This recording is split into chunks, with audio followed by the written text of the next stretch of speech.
Et comme promis à l'entame de la titrologie, on va commencer cette revue de presse avec l'affaire Ali Darwish, et c'est à lire dans l'Inter, qui nous révèle que cet acheteur de produits agricoles et aussi fondateur de la société Ivoire Négoce d'Akwaba fait l'objet d'une plainte de la part de la directrice générale du Conseil Café Cacao, Madame Massandje Touré-Litsé. Alors pourquoi cette plainte?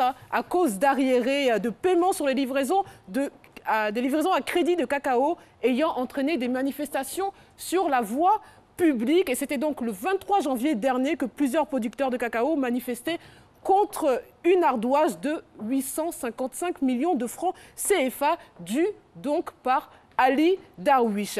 Toutefois, selon plusieurs témoins, ce monsieur a donc réglé l'intégralité depuis de ses arriérés, mais Ali Darwish est toujours incarcéré à la Maka. Et pour ses proches, c'est certainement un règlement de compte. Sinon, comment expliquer le renvoi de cette affaire au pénal alors qu'elle n'est juste commerciale? Soir Info, autre journal, donc, nous apprend que 2 journalistes du bi-hebdomadaire L'éléphant déchaîné sont convoqués à la brigade de recherche de la gendarmerie au plateau ce matin à 10 h. Et suite à la plainte portée le 7 février dernier par l'ex-Miss Côte d'Ivoire, Ncho Laetitia, patronne du groupe Addict, structure de communication. Alors pourquoi se plaint cette intéressée? C'est parce que, d'après elle, elle se plaint d'une diffamation, excusez-moi, qui en fait relative à un article intitulé « Fonds de développement de la formation professionnelle, près d'1 milliard pour un bébé d'1 an, la belle aventure financière entre l'ex-Miss et Kassoum Konaté ».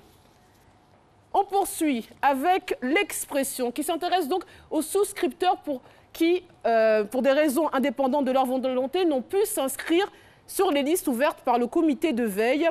Et ils s'inquiètent de la situation car à l'issue du dernier Conseil des ministres, rien n'a été décidé à leur sujet. Et pire, des chiffres ont été arrêtés ainsi qu'une date nouvelle de remboursement. C'est pourquoi les souscripteurs non inscrits disent compter sur la compréhension des autorités en charge de ce dossier pour régulariser leur situation.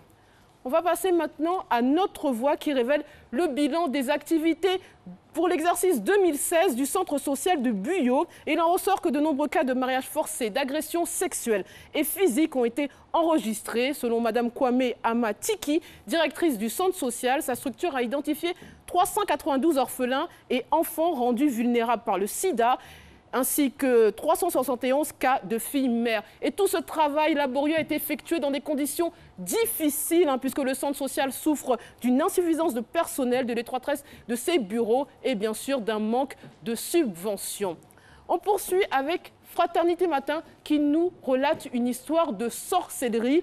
Alors c'est suite au décès de son fils Kazou Nyazale que le père a fait venir des jeunes Yakuba dans son village doté de pouvoirs surnaturels. Et dès leur arrivée, ils ont senti qu'il y avait un canari enterré. C'est pourquoi ils se sont vite mis à creuser et ils ont trouvé, écoutez-moi bien, une main humaine avec une petite bouteille remplie de sang. Et cette main recouvrait un canari enveloppé d'un tissu blanc avec des pièces de 5 francs, 2 cadenas et une lame de rasoir. Et à quelques pas de là, parce que c'est pas fini, ils ont découvert un autre canari avec 4 morceaux de chair humaine encore fraîche.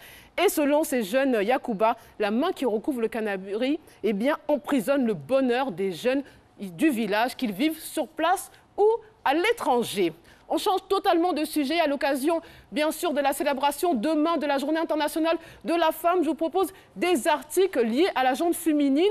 Et aujourd'hui, on va parler d'un sujet que vous connaissez bien, la sexualité et le corps des femmes, sujet que les hommes sont toujours pros à régir. On commence par RFI. Un mois après la Journée mondiale contre l'excision, l'association Excision Parlons-en vient de lancer une opération qui n'est autre qu'une campagne de prévention destinée aux adolescentes. Et l'article précise que 60 000 femmes excisées vivent en France et selon l'UNICEF, 30 millions de jeunes filles pourraient être excisées ces 10 prochaines années dans le monde entier. On poursuit avec Libération qui évoque un projet de loi qui a été adopté à l'unanimité au Texas et qui permet aux médecins de ne pas donner aux femmes enceintes les informations détaillées sur la